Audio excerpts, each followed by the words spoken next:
अस्सलाम वालेकुम, आप देख रहे हैं प्रोग्राम खबर ये है। मैं हूँ शाजिया ज़ीशान।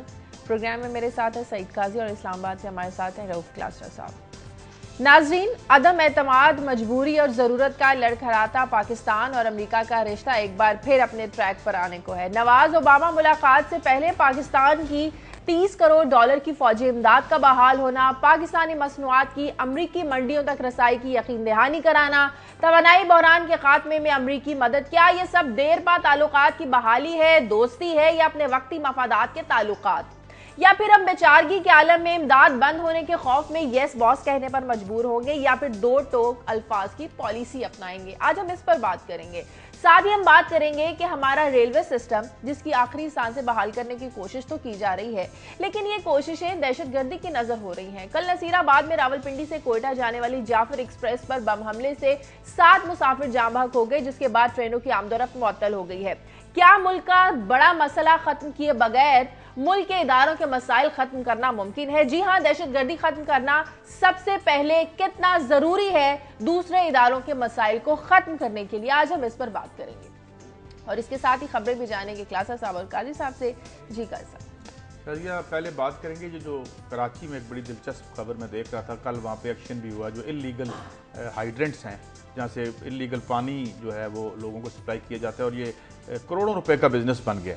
और अब इसमें दिलचस्प बात ये है कि वो ये कह रहे हैं कि बहुत से जो ड्रग डीलर्स थे, ये इतना ल्यूक्रेटिव और इतना पैसे वाला काम है कि वो ड्रग का काम छोड़ के इधर आ रहे हैं। तो आज हम बताएंगे, हमारे नुमाइंदा भी होंगे वहाँ से, कि कितने हाइड्रेंट्स हैं इलीगल और किस तरह गंदा पानी सप्लाई हो रहा है, और ये जो जंग उन पर कब्जे की है ये क्या है, और कल जो एक्शन हुआ था उसकी क्या हकीकत है। और फिर साथ ही आज मैं एक फॉलो अप करूं, लेकिन उसके साथ नई डिटेल्स लेके आए। हमारे एक नाजिर हैं, उन्होंने ये बात की थी कि एक ज़रा तफसील से बात करें कि पाकिस्तान में कितने ज़राए हैं हमारे पास बिजली पैदा करने के, कोयले के, हवा के, और इसके अलावा जो पानी के, और हम अंधेरों में किस तरह से मुब्तला हैं। तो ये कैसी स्टोरी है कि हम इतने बड़े पोटेंशियल के ऊपर बैठे हैं और मुल्क अंधेरों में क्यों है, इस पर बात करेंगे। ठीक है, क्लास साहब के पास चलते हैं। जी क्लास साहब, आप क्या बताएंगे?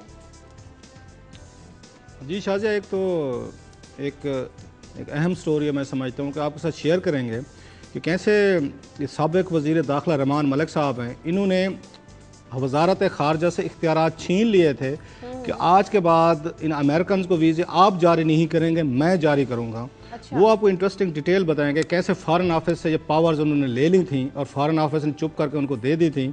उसके बाद ये अमेरिकन को कैसे और किस तरीके से यहाँ पे पाकिस्तान में वीज़े जारी किए गए थे, वो बड़ी इंटरेस्टिंग एक स्टोरी है, वो शेयर करेंगे डॉक्यूमेंट्स के साथ। और इससे बड़ा जो एक इशू है जिस पर मेरा ख्याल है हमारा फोकस नहीं हो रहा पाकिस्तानी मीडिया का, और मुझे नहीं समझ आ रही क्यों नहीं हो रहा, हल्का बंदियाँ जो बनाई गई बल्दियाती इंतखाबात के लिए पंजाब में पर्टिकुलर, वो बड़ा इंटरेस्टिंग काम हो रहा है कि ये कैसे इनको मैनूवर किया जा रहा है। प्री पोल यहाँ पे रिगिंग का बंदोबस्त कर लिया गया है पंजाब की हद तक कि आप जो बल्दियाती इदारों के लिए हल्का बंदियाँ बना रहे हैं, जो नए इलेक्शन आपने करवाने हैं, तो वो कैसे मैनूवर करने की कोशिश की जा रही है। और जो डिप्टी कमिश्नर्स बैठे हुए हैं पंजाब के हर ज़िला में, उनको कैसे इस्तेमाल किया जा रहा है कि आपने किस तरह की हल्का बंदा बनानी है जिससे हमारे ही उम्मीदवार जीत सकें। वो भी आपके साथ आज उसकी डिटेल भी शेयर करेंगे और उसकी इम्प्लीकेशन भी बताएंगे कि इसके क्या खौफनाक नतायज निकलने वाले हैं। ठीक है क्लास साहब, कुछ बात कर लेते हैं पाकिस्तान अमेरिका के ताल्लुकात पर। जॉन कैरी ने भी कल कहा कि हम पाकिस्तान के साथ अच्छे ताल्लुकात के ख्वाहिशमंद हैं, देर पा ताल्लुकात हम चाहते हैं पाकिस्तान के साथ। लेकिन क्लास साहब, ये गुडी गुडी ताल्लुकात जो है, एक और रेमंड डेविस और एक और एबटाबाद ऑपरेशन जैसा ऑपरेशन हो, इसकी मार है, फिर आपकी इमदाद बंद हो जाएगी, फिर ताल्लुकात खराब हो जाएंगे, दहशतगर्दी के इल्जामात लगेंगे। ऐसी दोस्ती में हमारा फायदा या नुकसान है? शाजिया, ये फ़ायदे नुकसानात तो होते हैं मफादात की बुनियाद पे, क्योंकि हमें अपने मफादात देर से समझ आते हैं, अगर आते हैं तो हम समझना नहीं चाहते। मैं इस चीज़ से ज़्यादा, एक तो ये इशू जो आप उठा रही हैं, ये बड़ा एक अहम इशू है। कल मैं फॉक्स टीवी पे, जबकि वहाँ पे नवाज शरीफ साहब वहाँ पे मौजूद हैं अमेरिका में, कल फॉक्स टीवी ने एक इंटरव्यू किया फिल्म मेकर का। मुझे नहीं पता पाकिस्तान में कितने लोगों ने वो देख सके हैं या नहीं देख सके। उसकी हेडलाइन थी, जो उसकी डॉक्यूमेंट्री की, वो था जिहाद इन अमेरिका। उन्होंने जो वहाँ के रहने वाले मुसलमान हैं और जिस तरीके से उनका अमेरिकन के साथ एक टग ऑफ वार चल पड़ी है, और अमेरिकन ने ये महसूस करना शुरू कर दिया, ये मुसलमान हैं या जितने भी लोग हैं, ये हमारे लिए बहुत बड़ी बिग थ्रेट बन रहे हैं वहाँ पे। इस पर डॉक्यूमेंट्री बनी है जो बहुत बड़ी पॉपुलर हो रही है वहाँ पे अमेरिका में, और उसको देखा जा रहा है कि कैसे ये मुसलमान वहाँ पे रहते हैं, ये अमेरिकन के लिए बहुत बड़ी बिग थ्रेट बन के उसमें आ रहे हैं। हो सकता है आपको इसका ये कनेक्शन को अपने सवाल से नज़र ना आता हो, बज़ाहिर ना लगता हो कि जिहाद इन अमेरिका डॉक्यूमेंट्री अगर बनी है तो उसका नवाज शरीफ साहब के विजिट से क्या ताल्लुक है इन चीज़ों से। मैं ये आपको बता रहा हूँ कि कैसे हम जो ये मुसलमान हैं, मैं यूरोप में, आप लोग भी जाते रहते हैं और भी बहुत सारे हमारे देखने वाले जाते रहते हैं, मैंने खुद अब की दफ़ा मैं यूरोप में गया, मैं आपको रिलेशनशिप पे आ रहा हूँ कि हम किस तरह के रिलेशनशिप वेस्ट के साथ रखना चाहते हैं या किस तरह के होने चाहिए, या वेस्ट अब हमारे साथ किस तरह का रिलेशनशिप रखना चाहता है, या हमने उनको मजबूर कर दिया है कि आप रिव्यू करें रिलेशनशिप को कि हम आपके साथ कुछ और किस्म का रिलेशनशिप रखना चाहते हैं। एक सर्वे हुआ यूरोप में, उसके मुताबिक 63% लोग अब ये कहते हैं कि मुसलमानों को आप यूरोप में इमिग्रेशन इन राइट्स कम करें या इनको यहाँ पर नेशनलिटीज़ ना दें। अब वही बात अमेरिका में आना शुरू होगी, जो वहाँ पे सिविल लिबर्टीज़ के हवाले से बड़ा मुल्क समझा जाता है, वहाँ पे ये बहुत पावरफुल आवाज़ें आना शुरू हो गई। कल आधे घंटे का पूरा प्रोग्राम किया गया इसी पे कि मुसलमान जो है अमेरिका में कैसे वो जिहाद का ये प्रचार कर रहे हैं, कैसे हमारे साथ कन्फ्लिक्ट में आ रहे हैं, हमारी वे ऑफ लाइफ के लिए थ्रेट हैं। इसलिए ये हमें बड़ा सोच समझ के चलना होगा पाकिस्तान को पर्टिकुलरली, क्योंकि हमें दहशतगर्दों का मरकज समझा जाता है कि हम अमेरिका के साथ किस तरह भी तो हो सकता है काई साहब। अच्छा, मेरे बड़ी अच्छी बात कल क्लास साहब ने पॉइंट आउट की, जूं एक क्लास वार की एक बढ़ रही है अमेरिका में, जिसकी गुंजाइश पैदा हो रही है, तो हम ये देख रहे हैं कि जो उनका रवायत फॉक्स जो है एक्सट्रीम राइट विंग चैनल। हाँ, बिल्कुल। अच्छा, अब उसमें वो ये है कि इन थ्रेट्स को सामने लेके आ रहे हैं, क्योंकि जो बोझ आ रहा है वो वहां पे आ रहा है मैक्सिकन्स पे जो स्पेनिश स्पीकिंग है, बाकी जो माइनॉरिटीज़ हैं वो खासी बड़ी तादाद में, क्योंकि वो उनके यहाँ बच्चों की पैदावार बहुत ज़्यादा होती है बनिस्बत गोरों के, तो वो एक तो वो डेमोग्राफिकली फ़र्क डाल रहे हैं। लेकिन ये जो आपने बुनियादी सवाल किया था ना कि पाकिस्तान को अपीज करने की जो कोशिश है, इसमें क्या बातें। पहली बात तो ये कि इस रीजन में चाइना सबसे बड़ी थ्रेट है उनको, और चाइना हमें एनर्जी पावर का कॉरिडोर बनाना चाहता है, तो वो बिल्कुल हमें एंगेज करना चाहते हैं, हमें आइसोलेट नहीं करना चाहते। हाँ। कि किसी तरीके से वो यहाँ मौजूद रहें, क्योंकि चाइना अब अमेरिका का आलम यह है कि इस दफा फॉक्स, ये क्लास साहब फॉक्स की खबर मैं आपको सुना रहा हूँ कि पिछले साल जो उसने $21 अरब बांटे थे एक इंपीरियल पावर होने के हवाले से, उस पर भी वो एतराज कर रहे हैं कि ये इमदाद देने के वो अब काबिल नहीं रहा, और इस साल ये जो पैसे मिले हैं इस पे भी, जो अगर फॉक्स की स्टोरी अगर आप देखें तो वो ये कह रही है कि हजूर ये आप क्यों पैसे दे रहे हैं, आपके पास तो अपने पैसे नहीं है। तो एक तरफ तो over stretch of the super power हो रहा है, क्योंकि अगर शटडाउन जारी रहता तो अमेरिका के पास टोटल $30 बिलियन रह गए थे, तो उसके अंदर का इकोनॉमिक क्राइसिस है, उसके बाद उसका ओवर स्ट्रेच है और वो पूरी दुनिया में फैला हुआ है, और साथ उसकी अंदर से इकोनॉमी जो है बैठ रही है। अब उसमें उन्हें एक थ्रेट चाहिए, उन्हें एक उसामा बिन लादेन चाहिए। हाँ। अगर नहीं होगा तो वो उसको इन्वेंट कर लेंगे। वो इसी तरीके से फॉक्स और ये चैनल जो हैं इन थ्रेट्स को अब हवा देंगे। असल में बात यह है कि वहां अब तीसरी पार्टी, लेबर पार्टी की बात होनी शुरू हो गई है, क्योंकि आम आदमी ये समझ रहा है और ये सही समझ रहा है कि दोनों पार्टीज जो हैं रिच और माइटी को रिप्रेजेंट करती हैं, और आम अमेरिकी जो है, आम वर्कर जो है उसको रिप्रेजेंट करने वाले। मैं आपकी बात की तरफ वापस आऊंगी, आपने डॉक्यूमेंट्री की बात की, तो क्या ये कोई प्रोपेगेंडा नहीं है? किस चीज को जिंदा रखना चाहते हैं, किन मसाइल को जिंदा रखना चाहते हैं अमेरिकी ऐसी डॉक्यूमेंट्रीज चलाकर या जिहाद की इस तरह बातें कर क्या मसाइल पैदा करना चाहते हैं मुसलमानों के लिए? उन्होंने शाजिया, ये बड़ा अच्छा आपका सवाल है, उन्होंने ये सवाल पूछा उनसे, ये वाली बात कि आप क्यों इसको करना चाहते हैं, जो सवाल आप पूछ रही हैं। उनके न्यूज़ एंकर ने भी ये सेम सवाल पूछा जो उसके ये फिल्म मेकर हैं। उनका ये कहना था कि उन्होंने 9/11 के बाद उन्होंने हिस्ट्री ट्रेस की है, तो उनका ये कहना था कि कब तक आप हक़ाइक़ से आंखें चुराते रहेंगे। और उन्होंने बड़ी सख्त तनकीद की। उन्होंने कहा ये लोग हमारे सिस्टम में रहते हैं, यहीं पे आते हैं, सिविल लिबर्टीज़ को आके यहाँ पे एंजॉय करते हैं, अपने बच्चों को पढ़ाते हैं, जो हमारा निज़ाम इनको यहाँ पे बेनिफिट्स देता है, इनको आगे बढ़ने के मौके देते हैं, उन्हीं की टूल को इस्तेमाल करते हुए तरक्की करते हैं। उसके बाद भी ये बैठ के जिहाद का प्रचार करते हैं और अमेरिकन को ही मारना चाहते हैं। और बड़े उन्होंने क्लिप्स दिखे हैं, ये ऐसे नहीं कि प्रोपेगेंडा एक तो होते हैं कि ये बैठ के जैसे हम 3 इकट्ठे हो जाएं और किसी की बाशिंग शुरू कर दें। उन्होंने बाकायदा क्लिप्स दिखे हैं बहुत सारे लोगों को इनसाइड गुफ्तगू जो उन्होंने की है, कोई कैमरे पे की है, कोई उन्होंने, आजकल आपको पता है यहाँ पे टूल्स तो बहुत सारे आ चुके हैं अल्टरनेट मीडिया के, सिर्फ कैमरा होना ज़रूरी तो नहीं है। उन्होंने तमाम की तमाम रिकॉर्डिंग के साथ, फुटेज के साथ दिखाया कि फ़लाँ जो मुसलमान जो हैं आपके, ये घर में बैठ के किस तरह या इनसाइड जो इनकी गुफ्तगू है, ये कैसे गुफ्तगू करते हैं, अमेरिकन से कैसे नफरत करते हैं। इसके बावजूद भी आप लोग इनको यहाँ पर प्रमोट भी कर रहे हैं, प्रोटेक्ट भी कर रहे हैं। सो मैं ये कह रहा हूँ कि जब नवाज शरीफ साहब वहाँ पर गए हुए हैं, जो मैं इसको उसके साथ जो इंपॉर्टेंट चीज़ जो हमें इग्नोर नहीं करनी चाहिए, अमेरिका के अंदर वो जो 9/11 के बाद की टॉलरेंस थी वो ख़त्म हो रही है ऐसा ऐसा ही। पहले यूरोप में ख़त्म हमने होती देखी है, इवन ब्रिटेन में हमने नस्ल परस्ती के मुजाहरे ज़्यादा देखे, यूरोप में देखें, अब वही काम अमेरिका में शुरू होने वाला है। ये पाकिस्तान के लिए काज ऑफ वरी है कि अमेरिकन एडमिनिस्ट्रेशन पाकिस्तान को कंसेशन देना चाह रही है। अगर ये देना चाहे, जैसे हमारे सामने नज़र मिलिट्री एड आ रही है, उनकी इकॉनमी एड आ रही है, सोशल सेक्टर में दे रहे हैं, तो दूसरी तरफ वहाँ पे पावरफुल अनासर हैं जो उन पर ये जोर भी डाल रहे हैं कि आप एक ऐसे मुल्क को वहाँ पे कंसेशन देना चाहते हैं, आप ट्रेड के एक्सेस देना चाहते हैं जो दहशतगर्दी जिहाद के हवाले से वो हो चुका है, एक सेंटर बन चुका है। सो नवाज शरीफ साहब के लिए बड़ी एक डेलिकेट लाइन है जो उन्होंने वहाँ पे लेनी है कि पाकिस्तान में तो बेबास है हमारी हुकूमत, ना ये तालिबान से लड़ सकती है, ना अमेरिकन प्रेशर को रजिस्ट कर सकती है। इसलिए देखना यह है कि नवाज शरीफ साहब इन दोनों एक्सट्रीम में से ये कैसे बड़ी अपनी होशियारी में से निकल सकते हैं, करेंगे।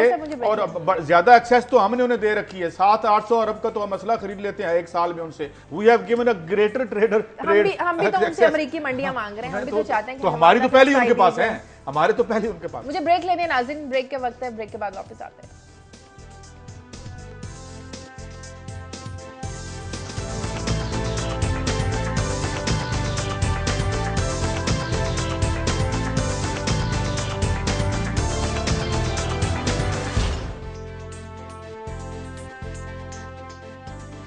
ब्रेक के बाद खुशामदीद। कल मुलाकात हो रही है वज़ीर-ए-आज़म नवाज शरीफ और अमरीकी सदर बराक ओबामा की। हमारे साथ इस वक्त दुनिया अखबार के reporter Faisal Raza Khan telephone line पर मौजूद है, उनसे बात करते हैं। फैसल, क्या ये बात दुरुस्त है कि अमरीकी जो है वो अपनी मर्जी के मामलात पर बात करना चाहते हैं और कुछ ऐसे इश्यूज हैं जिनको वो डिस्कस नहीं करना चाहते?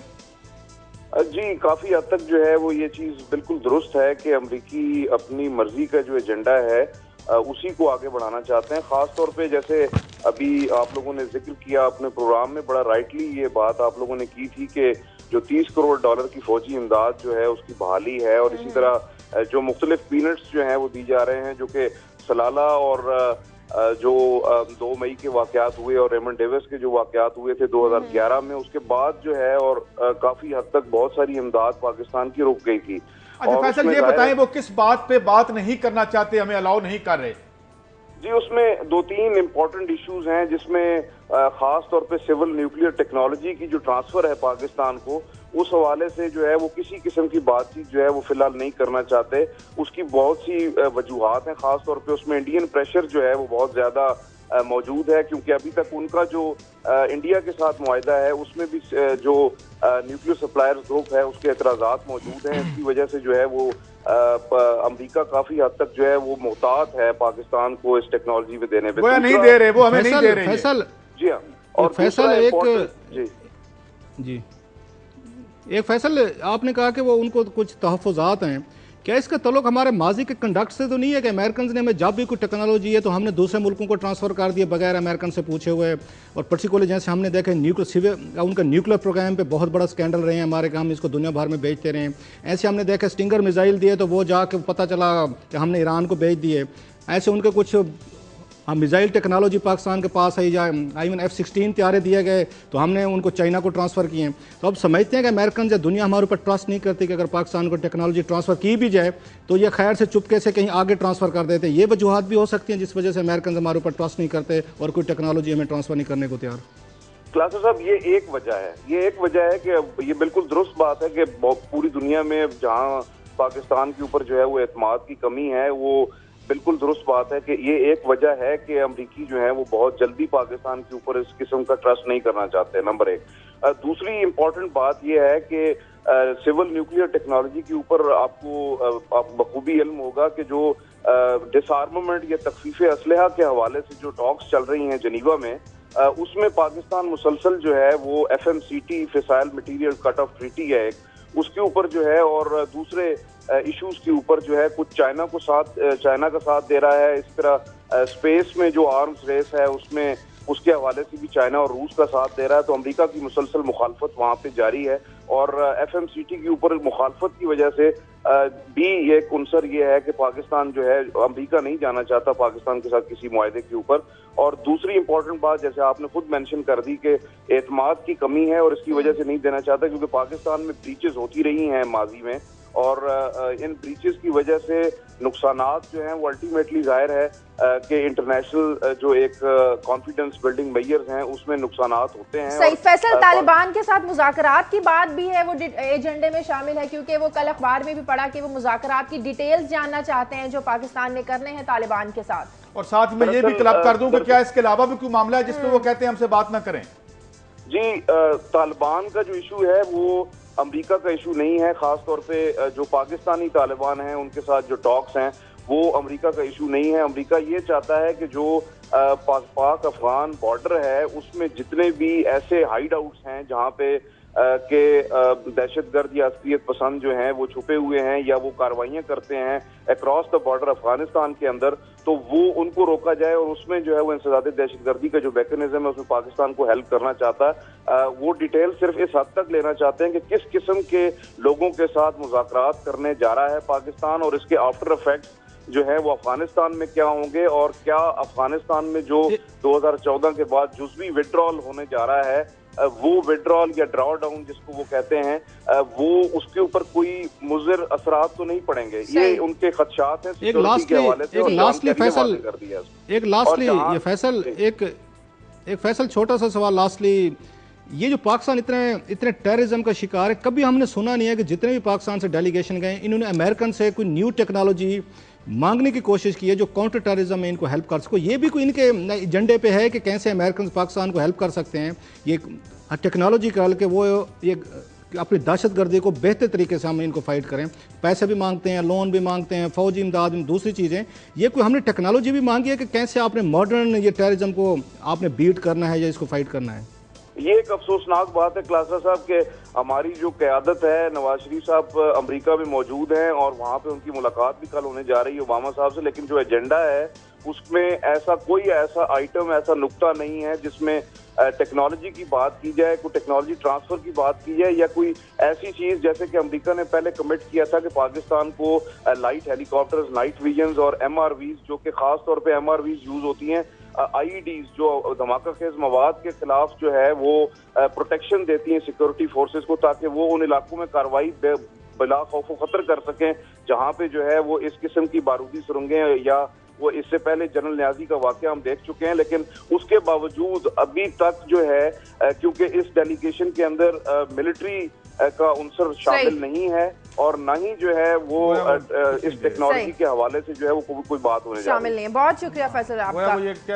अच्छा काई साहब, मेरा आपसे आखिरी सवाल, फिर हमें आगे भी बढ़ना है। मंडियों तक रसाई देने की बात की गई, इसमें तो कोई शक नहीं, अगर हमें रसाई मिल गई तो हमारी जो गिरी हुई मैशत है इसको किसी ना किसी हद तक संभाला जरूर मिलेगा। पहली बात तो ये है कि मंडियों तक रसाई भी मिल जाए। जो हमारे यहाँ हालात हैं उसमें जो एक्सपोर्ट हमारी जो है वैसी गिरी है, जो ये बिजली की कीमतें बढ़ा रहे हैं, कंपेटिटिव हम नहीं रह रहे। लेकिन बात ये बड़ी दुरुस्त बात है कि हमसे उन्हें मंडियों की इजाजत लेने की जरूरत नहीं है। ठीक है, WTO और गैट के जरिए सिर्फ वही कह सकते हैं। पूरी दुनिया में अगर आप क्लोजली इस निजाम को वॉच करें ना तो वो आप वहां हर चीज जाकर नहीं बेच सकते। आप यहां रोक के देखें, मिसाल के तौर पे हमें मेरे डॉक्टर सलमान शाह साहब से बात हुई थी कि 30% से ज्यादा जो हमारी दरामदात है हम उन्हें बंद कर सकते हैं और हम अपना जो डिफेंस जो डेफिसिट है उसको नीचे ला सकते हैं। मगर यह है कि सबसर्वियंस है, वो नहीं करने देते, आपकी इकॉनमी को वॉच कर रहे होते हैं और वहां वो अपने इंटरेस्ट यहाँ पे पूरे रखते हैं, वहां आपको लॉ अपनी मर्जी से करते हैं। तो ये आपको मामला करना पड़ेगा। आगे बढ़ते हैं। नाज़रीन, जैसे कि हमने बात की कि कल जाफर एक्सप्रेस पर हमला किया गया, 7 इसमें जो मुसाफिर थे वो जाम बहक हो गए। फिलहाल ट्रेनों की आमदोरफ्त जो है वो मुअत्तल है। हमारे नुमाइंदे,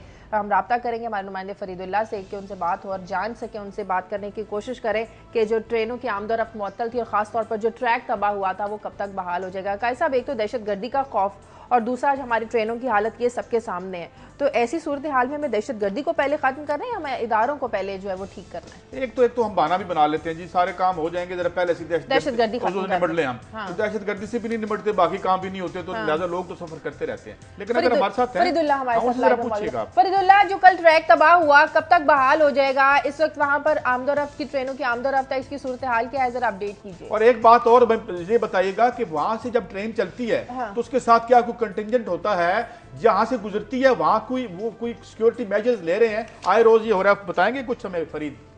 हाँ जी बिल्कुल। अब जो कल ट्रेक तबाह किया गया है, इसके बाद तकरीबन 100 से 150 फुट का जो टुकड़ा था ट्रेन का वो तबाह हो गया, तो उसको फौरी तौर पर रेलवे इंतजामिया ने बहाल कर दिया है। रात को आमदोरफ्त जो थी ट्रैफिक बहाल हो गई। आज जो तीनों ट्रेनें हैं, जाफर एक्सप्रेस है, नवाब बुख्ती एक्सप्रेस है और बोलान मेल है, ये तीनों अपने मामूल के मुताबिक जो टाइमिंग उस पर रवाना होंगी। अगर हम हिफाजती इकदाम की बात करें, जो कोई ट्रेन जो चलती है यहाँ से लेकर जगमाबाद तक, कुछ इलाका पहाड़ी, बाकी मैदानी इलाका है। कल जो मैदानी इलाका है जहाँ ये नौताल का इलाका ये वाकया पेश आया था, टोटल मैदानी इलाका है।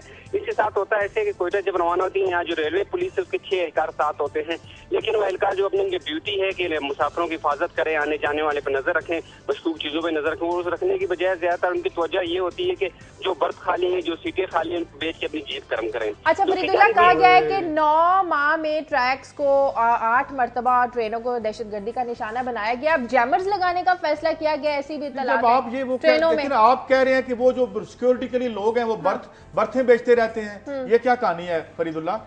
जी बिल्कुल, ये कहानी ऐसी है कि मतलब जो रेलवे पुलिस का अमला है वो स्कूटी भी इतनी ज्यादा तवज्जो नहीं देते कि वो जहाँ ट्रेन चलती है देखते हैं सीटें खाली या बर्थ खाली हैं, वो उनकी खरीदो फरोख्त में लगे देते हैं, अपने खुद जाके वहाँ बैठ जाते हैं। आराम स्लीपर के जो डब्बे खाली होते हैं, जो केबन खाली वहाँ जाके बैठ जाते हैं। दूसरी बात ये, इसके साथ जो काम कर रही है FC कर रही है, पहाड़ी इलाके हैं उनके मोर्चे हैं, और जो मैदानी इलाके वहाँ हर तकरीबन 10-15 फरलांग पे उनका एक सिपाही मौजूद होता है ट्रेक की हिफाजत के लिए। इसके बावजूद जो इतने धमाके हो चुके हैं। 9 माह की बात की, अगर हम 5 साल की बात करें 2008 से लेकर अब तक तकरीबन 120 धमाके हो चुके हैं रेलवे ट्रैक पे। तो सिर्फ कोयटा से चलने वाली ट्रेनों में जैमर्स लगेंगे? जी अब इनको बचाव का तो यही तरीका है कि जो जैमर रेलवे ट्रैक पे रिमोट कंट्रोल बम लगाए जाते हैं, इनको वाहिद तरीका यही है कि जो इंजन चलते हैं, जो बोगियां, उनमें अगर जैमर लगाया जाए तो एक वाहिद तरीका है जिससे बचा जा सकता है। और साथ साथ इनको सिक्योरिटी भी टाइट करनी चाहिए और जदीद जो तकाजे हैं सिक्योरिटी के उनको अपनाना होगा। जी ठीक है, बहुत शुक्रिया आपका फरीदुल्लाह जी। क्लास साहब, आप इस पे कुछ कहेंगे? कैसी है हमारी सिक्योरिटी? मुझे एक तो बड़ी खुशी हुई कि फरीदुल्लाह ने वहाँ से बैठ के जो चीज़ें बताई हैं कि इतनी अंडरस्टैंडिंग एक रिपोर्टर की इतने दूर दराज एरियाज़ में बैठे हुए है कि कैसे आपने मॉडर्न टेक्नोलॉजी का इस्तेमाल करके इन थ्रेट्स को आप इनको रिड्यूस कर सकते हैं या इनको ख़त्म कर सकते हैं। ये एहसास इस्लामाबाद में बैठे हुए किसी को नहीं है। आप भी इस्लामाबाद आते रहेंगे, यहाँ आज भी टार्च लेकर सिपाही खड़ा हुआ है और आपके मेरे चेहरे देख रहा है कि ये शरीफ आदमी है या ये बदमाश है, इसको जाने दें ना जाने दें। वो तो यहाँ से इतना दूर बैठ के ये सैकड़ों मील की बात कर रहे हैं कि वहाँ पे ये कुछ होना चाहिए, जैमर्स लगाएं, यहाँ पे सिक्योरिटी टाइट करें, मॉडर्न टेक्नोलॉजी। वो भाई इस्लामाबाद में कुछ नहीं है यहाँ पे, आप कभी तशरीफ़ लें या यहाँ पे देख लें। इन लोगों को कोई इंटरेस्ट नहीं है। जो चीज़ें आप बता रही हैं एक कॉमनर को भी समझ आती है कि सिक्योरिटी के आप अरेंजमेंट्स कैसे करते हैं। और दूसरी बात यह है कि आप टॉप से बॉटम तक सब लोग करप्ट हो चुके हैं।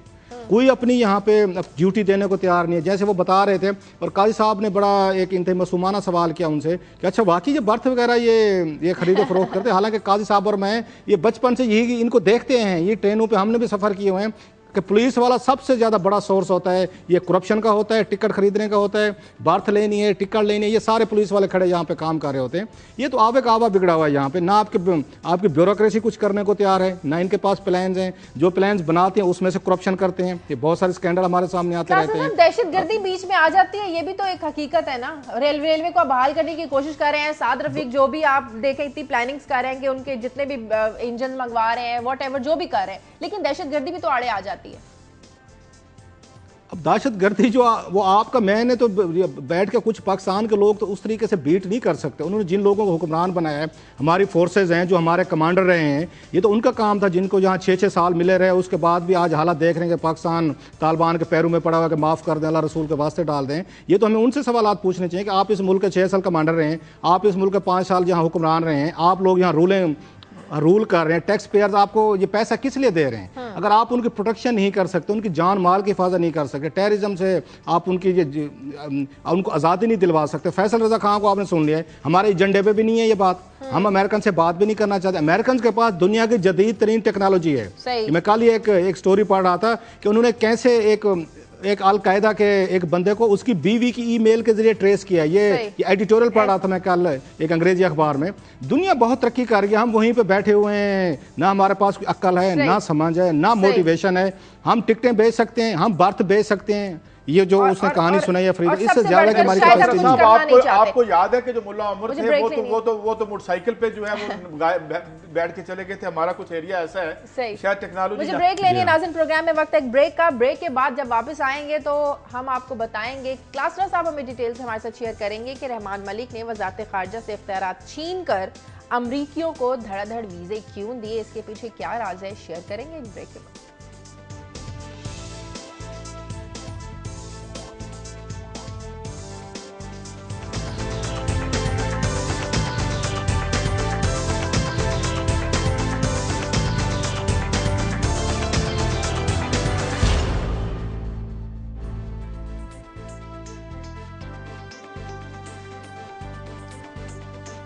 ब्रेक के बाद खुश आमदीद। क्लासेस आपकी उस खबर पर बाद में आते हैं, रहमान मलिक ने किस तरह वज़ारत ख़ारिजा से इख्तियारात छीने। हल्का बंदियों की पहले बात कर लेते हैं। बल्दियाती इलेक्शन होने जा रहे हैं, कहा जा रहा है कि पंजाब में क़वाइद व ज़वाबित को मद्देनज़र नहीं रखा जा रहा। यहाँ पर हल्का बंदियाँ करते हुए मुस्लिम लीग नून अपने मफाद में करवाना चाहती है। जी शाह साहब, मैं अभी अपने डिस्ट्रिक्ट लिया गया हुआ था, ईद पे गया हुआ था। मुझे ज़्यादा इसका पहले नहीं था कि ये हल्का बंदियाँ क्या चीज़ होती हैं, क्या इनका इम्पैक्ट होता है, बल्दियाती इलेक्शन में इनको कैसे इस्तेमाल किया जाता है, रूलिंग पार्टी किस तरीके के अपने काम करती है, और जो सबसे बड़ी इस मुल्क की बदनसीबी है वो इस मुल्क की ब्यूरोक्रेसी है। कैसे डिप्टी कमिश्नर जो हैं ग़ुलामों की तरह वहाँ के MNAs और MPs के कहने पर हल्के बंदियाँ तोड़ रहे हैं, उनको बना रहे हैं। और मैंने जो तमाशा देखा है वहाँ पे ज़िला या लिया में देखा है, जो वहाँ पे बैठे हुए हमारे डिप्टी कमिश्नर साहब ऑनरेबल साहब हैं, जिनको टास्क दी गई, ये सिर्फ एक ज़िले को मैं एज ए रोल मॉडल पेश कर रहा हूँ, एज ए पायलट प्रोजेक्ट ले रहे। बाकी ज़िलों में यही हिसाब है। एक MPS साहब की जो साबिक MPS साहब थे, उनकी निगरानी में बाकायदा एक कमेटी बनाई गई है ज़िला लेवल पर कि जनाब आप बैठेंगे, आप इसको रिकमेंडेशन देंगे कि एक जो हल्का है, कि हल्के से मुराद है कि एक काउंसलर जो है वो कितने वोटों से उसने आकर मेंबर बने, और तोड़ फोड़ ऐसी की गई जिसमें उनके या रिश्तेदार जीत सकते, अपनी बिरादरी बैठी है, बिरादरी का हल्का अलहदा कर दिया। जो मुखालफिन जहाँ पे ज़्यादा बैठे हैं उसमें अगर 5,000 का हल्का था तो उसको 15,000 कर दिया गया, उसमें मजीद लोग ऐड कर दिए गए हैं, और ऐसी बंदर बांट की जा रही। मैं हैरान होता हूँ कि सुप्रीम कोर्ट ऑफ पाकिस्तान ने तो कहा कि 7 दिसंबर तक ये कह रहे हैं हम इलेक्शन करवाएंगे। इन्होंने इलेक्शन जीतने का अभी से प्लान कर रहा है। सबसे पहला इन्होंने कहा कि गैर ये जमाती बुनियादों पर इलेक्शन करवाएंगे, ताकि अगर आप इलेक्शन हार जाते हैं, जैसे फैसलाबाद में आ रहे हैं, तो लोगों को पता नहीं चलना चाहिए कि पार्टी हार गई इलेक्शन। बिल्कुल, कौन हारा है और कौन जीता है, ये वहद इलेक्शन होगा जिसमें कोई पता नहीं चलेगा कि कौन हारा है और कौन जीता है। ये बल्दियाती इलेक्शन। और अगर जीत गए तो हमने हर सूरत जीतने हैं। हाँ। उन्होंने कहा हर सूरत हमने जीतना है। नवाज लीग ने कहा कि अगर पंजाब में बल्दियाती इलेक्शन हार गए तो आपका तो मैंडेट खतरे में पड़ता है। इस्लामाबाद में भी उसका तरीका ये निकाला, डिप्टी कमिश्नर साहब जो बैठे हुए जिन्हें पोस्टिंग चाहिए जो हर जिला में, उन्होंने इसका हल निकाला। उन्होंने कहा हजूर आप जाएं, अपनी मर्जी की हमें डिलिमिटेशन करके दे दें, आप नई हल्का बंदियाँ हमें बना के दे दें, जो फरमाएंगे मैं ठप्पा लगा दूंगा। सो पाकिस्तानी ब्यूरोक्रेसी इन सियासतदानों के साथ मिलकर इस मुल्क का बेड़ा गर्क करने पर फिर तुल गई है। इस पे कहीं ना कहीं पे इंटरवेंशन होनी चाहिए। ये जो नई हल्का बंदियाँ बनाई जा रही हैं, इस पर खासा शदीद शोर शराबा आ रहा है। और जो मेरा ख्याल हम यहाँ बैठे हुए हैं, उस अर्बन सेंटर्स में बैठे हैं, लाहौर, कराची या इस्लामाबाद या दूसरे बड़े शहरों में, हमें पता ही नहीं है कि देहातों को कैसे मैनूवर किया जा रहा है, मैनेज किया जा रहा है, और कैसे हल्का बंदियों को तोड़ा जा रहा है। महज वहाँ के जो लोकल MPs हैं उन्होंने अपने अभी से उनके रिश्तेदारों के फरिश्ते बनाना शुरू कर दिए हैं। तो इलेक्शन कमीशन ने आंखें बंद की हुई हैं, इलेक्शन कमीशन ने इस सिलसिले में कुछ करता? ये तो इलेक्शन कमिश्नर तो ये बुजुर्गों की वेलफेयर के लिए बना हुआ है अल्लाह के फजल से। ये थोड़ा इस मुल्क के लिए उन्होंने करना है। ये तो ओल्ड हाउस है। इलेक्शन कमीशन में तो वही है ना जिसने वो स्याही सप्लाई की थी, याद है ना आपको? वही मैं कह रहा हूँ, ये तो ओल्ड होम है, ये वेलफेयर स्टेट है, और वेलफेयर का concept election commission of Pakistan पे नाफिज होता है, बाकी पे नहीं होता। तमाम बुजुर्गों को 70 साल, 75 साल, 84 साल, 65 साल, उन्होंने कहा रिटायर हो रहे हैं, घर बैठेंगे, बोर होंगे, लिहाजा बेहतर ये है कि इनको लाया जाए, नौकरियां दी जाएं और इस मुल्क को चलाया जाए। और चुप करके बैठे हुए इलेक्शन कमिश्नर। अब आप इंतहाई खौफनाक किस्म का देहातों में काम देखें, लड़ाइयाँ बढ़ेंगी, झगड़े बढ़ेंगे, आपकी टेंशन बढ़ेंगी, क्योंकि लोगों में बहुत गम और गुस्सा पाया जा रहा है। और मैं सिर्फ जिला लिया कि इसलिए मिसाल दे रहा हूँ, मैं वहीं से होके आया हूँ, मैंने चीज़ें देखी हैं। उन्होंने जिस तरह के हल्के बनाए, एक हल्का 500 वोटों का एक साहब, तो दूसरा उन्होंने 15,000 का बना दिया है। और ऐसी इन्होंने काट छाट की एक कैंची चलाई है कि बंदे को हैरानी होती है कि ये कर क्या रहे हैं। और इतने इन्होंने उस तरह कैंचियाँ रखी हुई हैं डिस्ट्रिक्ट लेवल पे। और मुझे जो सबसे ज़्यादा अफसोस होता है इस मुल्क की, जो हम ये सो कॉल्ड करीम है, कि DMG ग्रुप इनके साथ मिलके, इन्हीं एक MPA के साथ मिलके वो बैठ के डिलिमिटेशन करा रहे हैं कि आपका बेटा किस हल्के से जीतेगा। सर मुझे बता दें ये लाइन कहाँ से खींचनी है और मैं आपको ठप्पा लगा देता हूँ। सो पाकिस्तान के सियासी और आपकी दोबारा आपकी सिविल जो सर्विस है, ये मिल के इस मुल्क का बेड़ा गर्क करने पे तुल गए हैं। ये मेरा ख्याल सुप्रीम कोर्ट ऑफ पाकिस्तान बहुत बड़ा सवालिया निशान है इलेक्शन की शफाफियत पे। क्लासरा साहब ये तो वो पहले से जीत रहे हैं। ये मैं आपको बता रहा हूँ, जिस तरह की हल्का बंदियां की जा रही हैं पंजाब में, नवाज लीग पहले से जीत गई है। और जिस तरह के ब्यूरोक्रेट्स कुछ बैठे हुए हैं यहाँ पंजाब हुकूमत के बैठे हुए हैं, और जिस तरह वो उनके जरिए पूरे के पूरे डिस्ट्रिक्ट एडमिनिस्ट्रेशन को चलाया जा रहा है, ये मुल्क आगे जाने के बजाय पीछे जाएगा। ये कभी भी ये जो हमारी रूलिंग एलीट है, ये रियल पावर्स नहीं जाने दे रही वहाँ पे, उस पर निचले सतह पे। और कल सुप्रीम कोर्ट ऑफ पाकिस्तान इनसे मांग लेगा नोटिफिकेशन दे हल्का बंदियों का। ये कल हल्का बंदियों का नोटिफिकेशन पेश करने वाले हैं सुप्रीम कोर्ट में, और सुप्रीम कोर्ट की भी स्टैंप लग जाएगी वहां से कि ओके जी एवरीथिंग इज ओके। तो मेरा ख्याल है सुप्रीम कोर्ट ऑफ पाकिस्तान से भी हमारी इल्तजा है कि हुजूर इस पे एतराज़ात देख लें। इस पे जो चीजें आ रही हैं कि 500 एक हल्का है और दूसरा आपने 15,000 का बनाया है। इन्हीं के रिश्तेदार, इन्हीं की बीवियां, बच्चे, भाई अभी से तैयार हो गए कि आपने आके इनको लीड करने पर। हम फॉलो अप भी करेंगे किस तरह अपने लाइए के नुमाइंदे को भी लेते हैं इस पे, और जगह से भी पूछते हैं इस पे स्टोरी फॉलो पर। मैं जो आज स्टोरी करना चाह रहा हूँ इस पे हमारे साथ किफायत भी होंगे कराची से।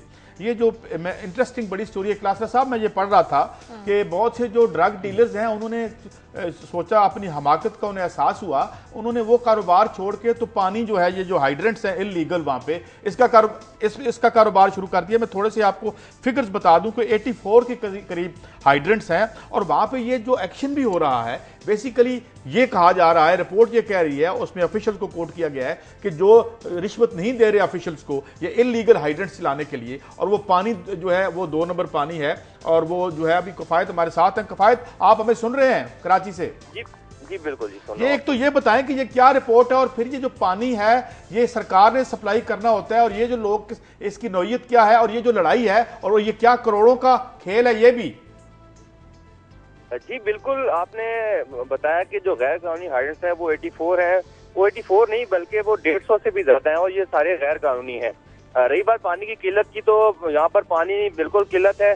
अगर ये पानी चोरी ना भी हो तो फिर भी कराची को जो है पानी का सप्लाई किया जाता है, वो तकरीबन 40 करोड़ गैलन जो है वो कम पानी सप्लाई किया जाता है। उसके बावजूद वाटर बोर्ड जो कि पानी का निजाम यहाँ पे चलाता है, उसकी लाइनों से जो है वो पानी यहाँ से चोरी किया जाता है, और चोरी करके वो ये लोगों को बेचा जाता है। एक और मैं बताऊं कि कराची में क्योंकि बोरिंग का पानी जो है वो आपको मीठा नहीं मिलता, तो आपको जो है वो डिपेंडेंट रहना पड़ता है कि वाटर बोर्ड की सप्लाई पर आप जो है मुनसर करें। यही वजह है कि गुज़श्ता रोज जो है कुछ दिन पहले जो है वो, यानी कि 2 हफ्ते पहले से ये ऑपरेशन इनके खिलाफ जारी हुआ है, और अभी तक अच्छा, ऑपरेशन का किफायत ये बताएं, ये जो मैं रिपोर्ट पढ़ रहा हूं तो इसमें तो ये है कि जी ऑपरेशन भी जो हो रहा है वो सिलेक्टिव है, नंबर 1। नंबर 2 ये कि कुछ लोगों की सरकूबी की जा रही है कि जो ठीक जो है वो पैसे नहीं देते ऑफिशियल्स को। इस पे आपका क्या कमेंट है? इस रिपोर्ट पे आज ही छपी है ये। देखें जी, किसी भी इलाके में कोई भी गैर कानूनी काम उस वक्त तक नहीं हो सका जब तक वहाँ की जो मकबूली पुलिस है उसकी रजामंदी शामिल ना हो, या उनका कोई इंटरेस्ट शामिल ना हो। ये जो गैर कानूनी कारोबार कर रहे हैं पानी का, इसमें भी यकीनी तौर पर ये कहा जाता है कि जो इलाका एसएच जो होता है उसको बाकायदा बताया जाता है, और वो इस वजह से इनके खिलाफ कार्रवाई नहीं करता। इससे पहले कई ऑपरेशन हमने देखे कि वाटर बोर्ड ने जो है वो इनके खिलाफ किए, और इनको जो है वो मिसमार किया गया, लेकिन वो पता नहीं क्या वजह है कि वो दोबारा से वो अच्छा, ये मिसमार करने के बाद दोबारा बन जाते हैं?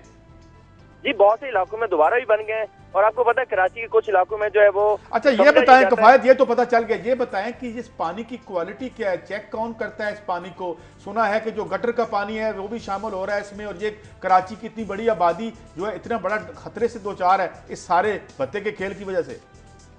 देखें, ये तकरीबन 5 सोर्सेज हैं कराची को जो मुख्तलिफ जगहों से पानी सप्लाई करती हैं। एक हब जो डैम है वहाँ से सप्लाई होता है, ग्रेसन से होता है, केंजर झील से होता है। तो ये रास्ते में जो कुछ जो है वो जगह ऐसी हैं कि जहाँ से जो है फजला शामिल होने के जो है वो उनके शफात सामने आए हैं। जो फैक्ट्रीज हैं उनके मालकान जो है वो अपना फजला उसमें डालते हैं।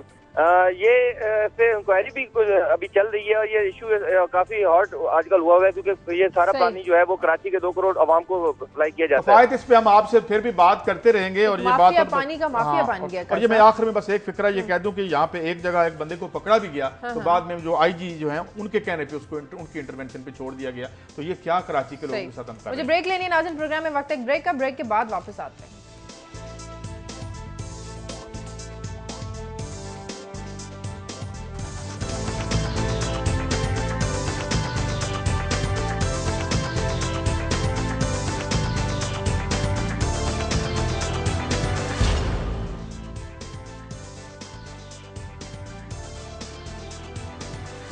ब्रेक के बाद खुशामदीद। क्लास साहब, आपकी खबर की तरफ आते हैं। रहमान मलिक ने किस तरह वजारत खारजा से इख्तियारात छीने, उन्हें वजारत दाखिला में कोई काम नहीं था जो वजारत खारजा में कूद गए। वो वजारत दाखिला में तो बहुत सारे काम थे और बड़े काम दिखाए भी सही उन्होंने, हाथ भी दिखाए, काम भी दिखाए। ये मतलब रहमान मलिक साहब के हमारे दोस्त हैं, बड़े मेहरबान हैं, उनकी मोहब्बत है हमारी, ये सख्त से सख्त बातें बर्दाश्त कर जाते हैं।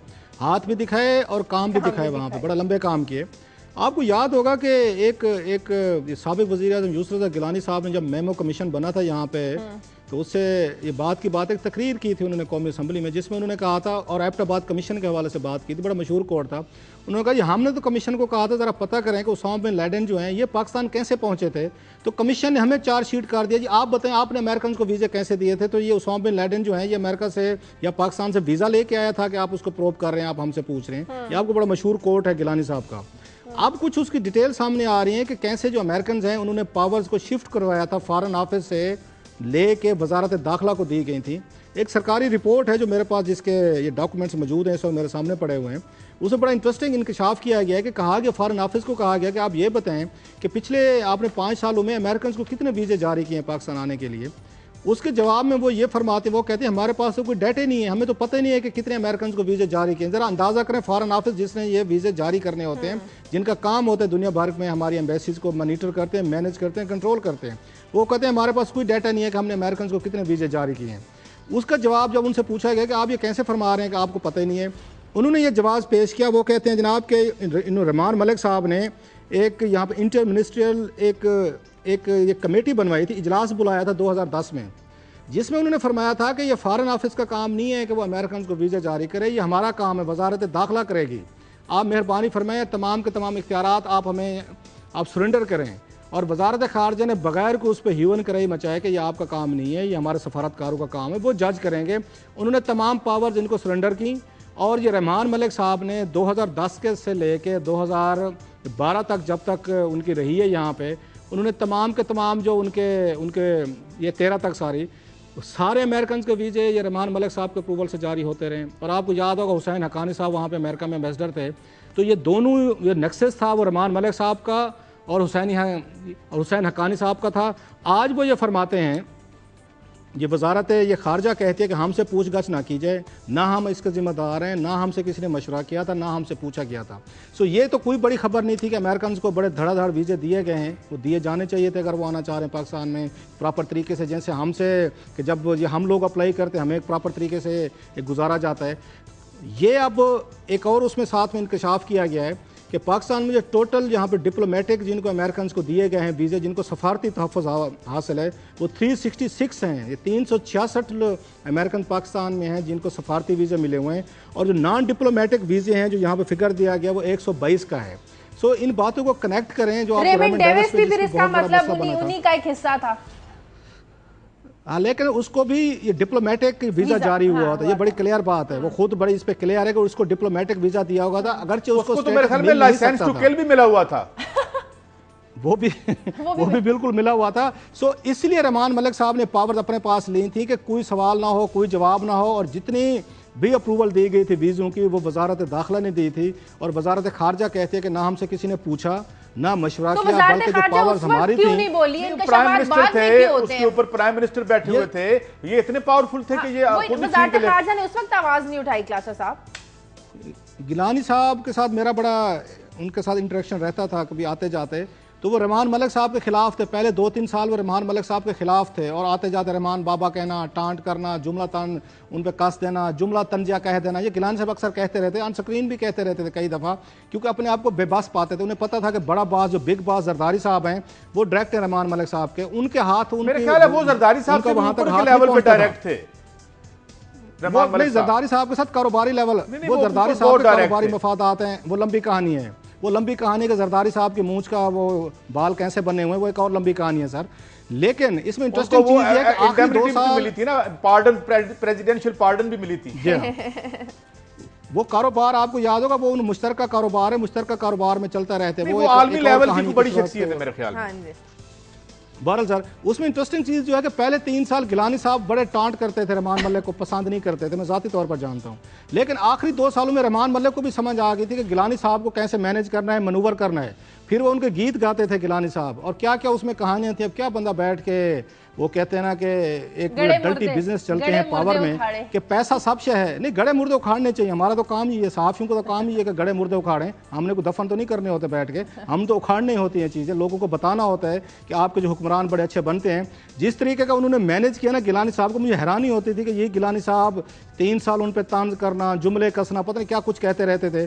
और एक आखिरी साल जो था उनका इक़्तिदार में, वो मुसलसल तस्बीह पढ़ते थे रहमान मलिक की, क्योंकि रहमान मलिक को समझ आ गई थी, वो कहते ना पैसा फेंक और तमाशा देख वाला हिसाब है। फिर उन्हें भी समझ आ गई थी कि बिल्कुल उन्हें अच्छी खासी आइसक्रीम खिलाई थी। वो ज़ियाउल-हक के ज़माने से पावर में है, शॉपिंग करना लंबी चीजें हैं, वो तो ज़ियाउल-हक के ज़माने से पावर में है। अच्छा क्लार साहब, मैं एक शेयर करना चाहता हूँ। एक कल मैंने एक स्टोरी, फिगर तक वक्त कम था तो मैं ज़्यादा बात नहीं कर सका, तो फिर हमारे एक जो नाज़िर हैं उन्होंने हमें ईमेल डाली। तो एक तो मैं कुछ फिगर जो हैं उनको बिल्कुल और बढ़ा दूँ आगे, कि एक तो ये टाइम है, इस अमेरिकी जो जरीदा उसने ये फिगर्स दी हैं कि पाकिस्तान में जो तकरीबन 186 बिलियन टन तो कोल के हैं और इनसे बिजली बन सकती है उनके मुताबिक। और इसके अलावा 1 लाख मेगावाट जो है हम हाइड्रो पोटेंशियल है हमारे यहाँ, ये पानी का, इसे हम बना सकते हैं। विंड का जो पोटेंशियल है वो 3,46,000 मेगावाट है। हम 2-2 हज़ार मेगावाट की जिल्लत हमें दरपेश है और हमें 12-12, 14-14 घंटे की। इसमें क्लास साहब मैं जो आपको भी यानी कमेंट कीजिएगा, लेकिन मैं जो देख रहा था अगले दिन, जो खास तौर पे डॉक्टर फारूक सलीम का टेक था इसके, और फिर आपको ये भी याद होगा ये जो हमारी ऑयल कंपनीज पे भगवान दास साहब की एक रिपोर्ट जो आई थी, और उसमें फारूक सलीम साहब का ये कहना था, मैं उनको कोट कर रहा हूँ, वो कहते थे कि बाकायदा हमारी जो मिनिस्ट्री है पेट्रोलियम की, और ये बिल्कुल जो है एक इन्होंने टेक ओवर कर रखी है। फिर कल एक फिगर मेरे सामने आई, जिसे मैं बाद में मजीद वेरीफाई करूंगा, मगर इससे इनकार नहीं किया ख्वाजा आज़म साहब ने, जहां वो गुफ्तगू कर रहे थे टीवी पे, कि जितना हम फर्नेस ऑयल देते हैं उससे आधा फर्नेस ऑयल दे के उतनी बिजली इंडिया पैदा करता है, तो हम क्यों ये डबल दे रहे हैं, ये बात। और दूसरी बात ये कि ख्वाजा आसिफ साहब की मैं यहाँ कोट करता हूँ, वो कहते हैं कि बिजली हमारा टेररिज्म से भी बड़ा मसला है, और वो ठीक कहते हैं, अगर ये ना हुआ तो ना एम्प्लॉयमेंट होगी, ना पैसा होगा, ना बिजली, तो ये हम यानी टेररिज्म से बड़ा मसला जो है हमारा ये, अगर ये हमारा मसला और ये रियलाइजेशन मौजूद है और हमारे पास इतने ह्यूज पोटेंशियल्स मौजूद हैं, और फिर हम ये क्यों नहीं फोरेंसिक ऑडिट करवाते, और क्यों इस आवाम को हम इस जिल्लत से नहीं निकाल सकते, जबकि इसको हम निकाल सकते हैं। इतने ज़्यादा जो रिसोर्सेज है हमारे पास, अगर हम इनको डायरेक्ट करें, तो ये जो इशू है इस पर आप कमेंट करें कि क्या वाकई आप तो इस्लामाबाद में बैठे हुए हैं, क्या ये माफियाज इतने ही पावरफुल हैं कि अनटचेबल हैं? ये काश साहब बड़ा अहम ये सब्जेक्ट है जो आपने उठाया हुआ है। इसमें 2 चीज़ें बड़ी इंटरेस्टिंग हैं। एक तो हमने इस कौम को कुछ बहुत सारे प्रोजेक्शन ऐसी दे दें, जैसे ये ऑगरा स्कैंडल है ना, लोग आज भी समझते हैं कि उन्हें 83 अरब रुपया जो है वो ये तकीर सादिक जेब में डाल के फरार हो गया, वो प्रोजेक्शन पे लॉसेज हैं वो। इसी तरह जो ये कोयला वाली बात है, ये पाकिस्तान में बहुत ज़्यादा एक लेजेंड बन गया है, जो लेजेंड को थोड़ा सी मिथ को तोड़ने की ज़रूरत है। इस पर बाकायदा रिसर्च की गई थी, चाइनीज़ भी आए थे, दूसरे इन्वेस्टर्स भी आए थे, और थर की हम बात करते हैं जो उसमें हज़ारों टन, लाखों टन, पता नहीं इतने सालों का कोयला पड़ा है, और बिजली, सर उस पर रिसर्च की गई है बाकायदा। उसके बाद ये पता चला कि इसके लिए बेतहाशा पानी चाहिए आपको, इसको वो प्रोसेस करने के लिए जितनी कीमत आपको वहां पे लगानी पड़ेगी कोयले से बिजली के लिए, वो इतनी महंगी बिजली पैदा होगी कि पाकिस्तान अफोर्ड नहीं कर सकेगा। ये लोगों को थोड़ा सा एजुकेट करने की जरूरत है, इसलिए उनको टच नहीं किया जा रहा। ये बात उन्हें भी समझ आती है। चले ये मान ली बात आपकी, उस पे कंट्रोवर्सी है, डॉक्टर सबर मुबारक मान का भी टेक उस पे है। ये बताएं, ये जो हाइड्रो है और उसके बाद ये जो विंड एनर्जी है, और जो सारी दुनिया इसमें जा रही है, ये भी महंगी है, चाइना भी उसमें सॉरी वो भी जा रहा है, ये तो महंगी नहीं है। ये तो महंगी नहीं है। काश साहब बात यह कि ऑप्शन महंगे भी होते हैं दुनिया में। आपको याद होगा हमने एटम बम बनाया, आप ये कभी आप तो खुद ये डेस्क पे न्यूज़ के बहुत बड़े वो रहे हैं, न्यूज़ डेस्क पे रहे हैं आप वहाँ पे न्यूज़ एडिटर उसमें बड़े रहे हैं। हमें बड़े कॉलम हमें पढ़ के सुनाए गए थे, हमें कहानियाँ सुनाई गई थी, जी पाकिस्तान बम बना रहा है और हम इसको सिविल पीसफुल न्यूक्लियर टेक्नोलॉजी इस्तेमाल करेंगे, पाकिस्तान के बिजली के मसाइल हल हो जाएंगे। तो किधर की हमारी सिविल न्यूक्लियर ये टेक्नोलॉजी जी? हमने जो एटम बम बनाया उसमें से हमने बिजली बनानी थी, हमने डैम साफ करने थे, हर चीज़ का हल हमें बताया गया था। बम बना लें ये मसला भी हल, बम बना लें वो मसला हल, बम बना लें ये मसला हल। तो बम का क्या बना फिर? मतलब बताएं ना, आप आए ना, हमें सिविल न्यूक्लियर टेक्नोलॉजी की जरूरत है। हमारे आज एनर्जी के मसाइल हैं, आजकल हम आज पूरी कौम उसकी हिफाजत कर रही है। हमारे दानिशवर कॉलम निगारों ने वो 10-20 साल इस पे तबले मारे, इतना कुछ लिखा, हर बात का हल बताते थे, बम बना लो, बम बन गया भाई, अब दें बिजली दें। अब कभी आपने जिक्र नहीं सुना। किसी दिन डॉक्टर कदीर खान साहब से उस दिन पूछा भी था, अगर आपको याद हो, हमारे शो में आए थे, वो भी इधर से आए बाएं शाएं करके निकल गए। मैं कि सर आपने तो दावे किए थे कि हम पाकिस्तान का एनर्जी के मसले हल कर देंगे। ये जाते जाते मुझे एक बात शरारत याद आ गई। इससे तो बेहतर गुलाम मोहम्मद मुजिद साहब का बम था, जिन्होंने पहले बना के तो साफियों को बुला लिया था, और जब साफियों ने पूछा कि इस बम की खासियत क्या है, उन्होंने कहा कि इसका नुकसान कोई नहीं, ये चलता नहीं है। तो पता नहीं ये है कि इसके तो बड़े अब फायदे और नुकसान देखे क्या होते हैं हमें। और दूसरी बात जो कह रहे हैं ना, ख्वाजा साहब कह रहे हैं कि पेट्रोलियम मिनिस्ट्री पे फलां माफिया काबिज हैं। अपने अपने दौर के अपने अपने इनके माफियाज होते हैं सर। एक पीपल्स पार्टी का माफिया होता है, एक जनरल मुशर्रफ दौर का माफिया है, एक नवाज लीग का माफिया है। अपने अपने लोग ले आते हैं, वही बेनिफिट करते हैं, ऑफशोर कंपनीज बनाते हैं, फेक इनके बोर्ड ऑफ डायरेक्टर्स बना लिए, कहीं पे इन्होंने यूएसए में कंपनी बना ली, कहीं पे इन्होंने यहाँ पे ब्रिटेन में बना ली। ये चेहरे बदल जाते हैं, स्टेक होल्डर वही रहते हैं, मफादात वही रहते हैं। हम फेस वैल्यू पे लेंगे, हम फेस वैल्यू पे लेंगे और उम्मीद करेंगे जो इन्होंने हमसे वादे किए हैं वो पूरे करें। प्रोग्राम का वक्त खत्म हो गया। बस इसी पे, ये खुश उम्मीदी पे मेरा ख्याल जिंदा रहते हैं सर काई साहब। प्रोग्राम का वक्त खत्म हो गया। काई साहब क्लासेस आप नाज़िर प्रोग्राम के लिए आप हमें फीडबैक दीजिए। खबर@दुनिया TV.tv पर इजाजत दीजिए। अल्लाह हाफिज।